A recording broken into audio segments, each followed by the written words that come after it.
السلام علیکم ورحمۃ اللہ وبرکاتہ۔ آج کی اس ویڈیو میں حضرت موسیٰ علیہ السلام کے چچا زاد بھائی قارون کے بارے میں بات کریں گے کہ جب قارون نے اپنی مال و دولت پر بہت زیادہ غرور اور تکبر کیا تو اس کا کیا انجام ہوا۔ آپ لوگوں سے گزارش ہے کہ ویڈیو کو انت تک ضرور دیکھیے گا۔ قارون حضرت موسیٰ علیہ السلام کے چچا یسر کا بیٹا تھا، بہت ہی شکیل اور خوبصورت آدمی تھا، اس لیے لوگ اس کے حسن و جمال سے متاثر ہو کر اس کو منور کہا کرتے تھے۔ اس کے ساتھ ساتھ اس میں یہ کمال بھی تھا کہ وہ بنی اسرائیل میں تورات کا بہت بڑا عالم تھا اور بہت ہی با اخلاق انسان تھا اور لوگ اس کا بہت ہی احترام کرتے تھے، لیکن بے شمار دولت اس کے ہاتھ میں آتے ہی اس کے حالات میں ایک دم تغیر پیدا ہو گیا اور سامری کی طرح منافق ہو کر حضرت موسیٰ علیہ السلام کا بہت بڑا دشمن ہو گیا اور اعلیٰ درجے کا متکبر اور مغرور ہو گیا۔ جب زکوٰۃ کا حکم نازل ہوا تو اس نے حضرت موسیٰ علیہ السلام کے روبرو یہ عہد کیا کہ وہ اپنے مالوں میں سے 1000واں حصہ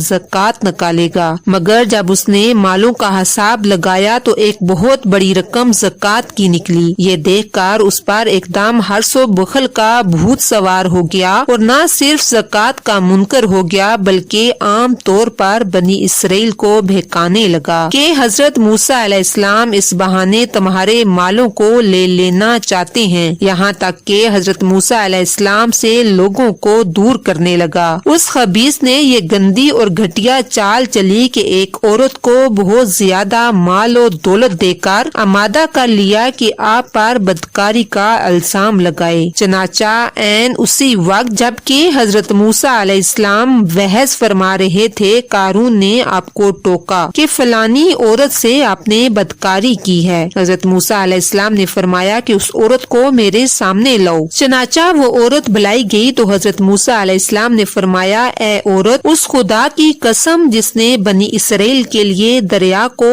پھاڑ دیا اور عافیت اور سلامتی کے ساتھ دریا کے پار کر کے فارون سے نجات دی، سچ سچ کہہ دے کہ واقعہ کیا ہے۔ حضرت موسیٰ علیہ السلام کے جلال سے عورت سہم کر کانپنے لگی اور اس نے مجمع عام میں صاف صاف کہہ دیا کہ اے اللہ عز و جل کے نبی، مجھ کو قارون نے کثیر دولت دے کر آپ پر بہتان لگانے کے لیے آمادہ کیا ہے۔ اس وقت حضرت موسیٰ علیہ السلام عبیدہ ہو کر سجدہ شکر میں گر پڑے اور بحالت سجدہ آپ نے یہ دعا مانگی کہ یا اللہ، قارون پر اپنا قہر و غضب نازل فرما دے۔ پھر آپ نے مجمع سے فرمایا کہ جو قارون کا ساتھی ہو وہ قارون کے ساتھ ٹھہرا رہے اور جو میرا ساتھی ہو وہ قارون سے جدا ہو جائے۔ چنانچہ 2 خبیثوں کے سوا تمام بنی اسرائیل قارون سے الگ ہو گئے۔ پھر حضرت موسیٰ علیہ السلام نے زمین کو حکم دیا، اے زمین تو اس کو پکڑ لے، تو قارون ایک دم گھٹنوں تک زمین میں دھنس گیا۔ پھر آپ نے دوبارہ زمین سے یہی فرمایا تو وہ کمر تک زمین میں دھنس گیا۔ یہ دیکھ کر قارون رونے لگا اور قرابت اور رشتہ داری کا واسطہ دینے لگا، مگر آپ نے کوئی التفات نہ فرمایا، یہاں تک کہ وہ بالکل زمین میں دھنس گیا۔ 2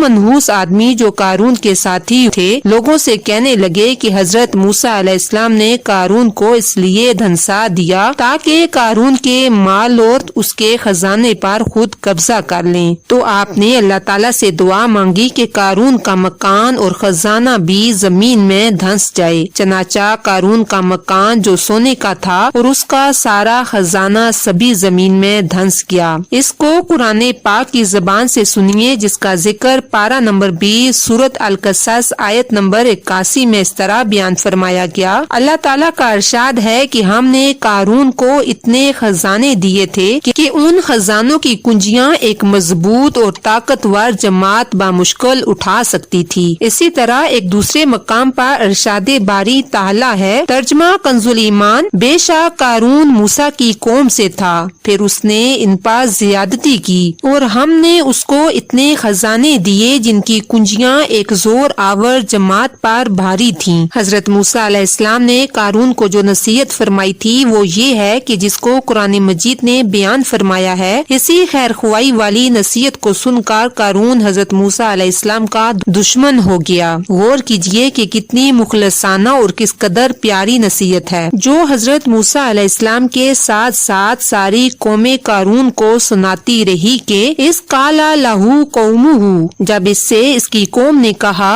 لا تفرح، اترا نہیں، ان اللہ لا یحب الفارحین، بے شک اللہ اترانے والوں کو دوست نہیں رکھتا، وابتغی فیما آتاک اللہ الدار الآخرہ، اور جو مال تجھے اللہ نے دیا ہے اس سے آخرت کا گھر طلب کر، ولا تنسا نصیبک من الدنیا، اور دنیا میں اپنا حصہ نہ بھول، واحسن کما احسن اللہ، اور احسان کر جیسے اللہ نے تجھ پر احسان کیا، ولا تبغی الفساد فی الارض، اور زمین میں فساد نہ چاؤ۔ قارون نے اپنے مال کے گھمنڈ میں اس مخلصانہ نصیحت کو ٹھکرا دیا اور خوب بن سور کر تکبر اور غرور سے اتراتا ہوا قوم کے سامنے آیا اور حضرت موسیٰ علیہ السلام کی بدگوئی اور اظہار ثانی کرنے لگا۔ اس کا نتیجہ کیا ہوا اس کو قرآن پاک کی زبان سے سنیے اور خدا کی اس گہرانہ گرفت پر خوف الہی سے تھرتھراتے رہیے۔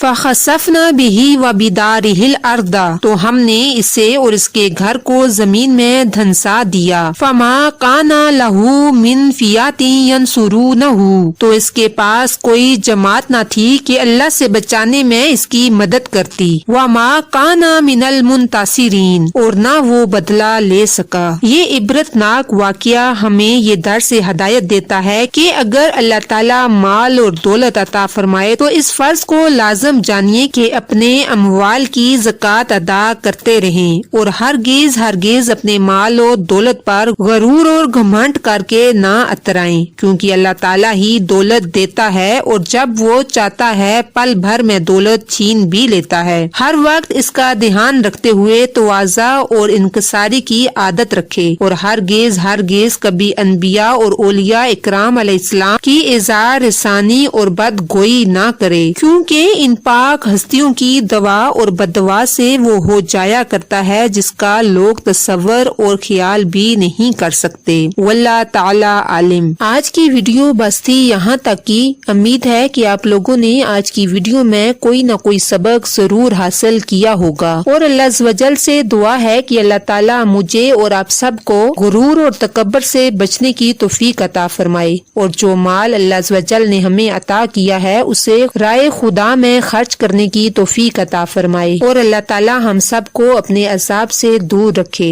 آمین ثم آمین۔ ملیں گے ایک بہت اچھی اور خوبصورت ویڈیو کے ساتھ، تب تک کے لیے اللہ حافظ۔ السلام علیکم۔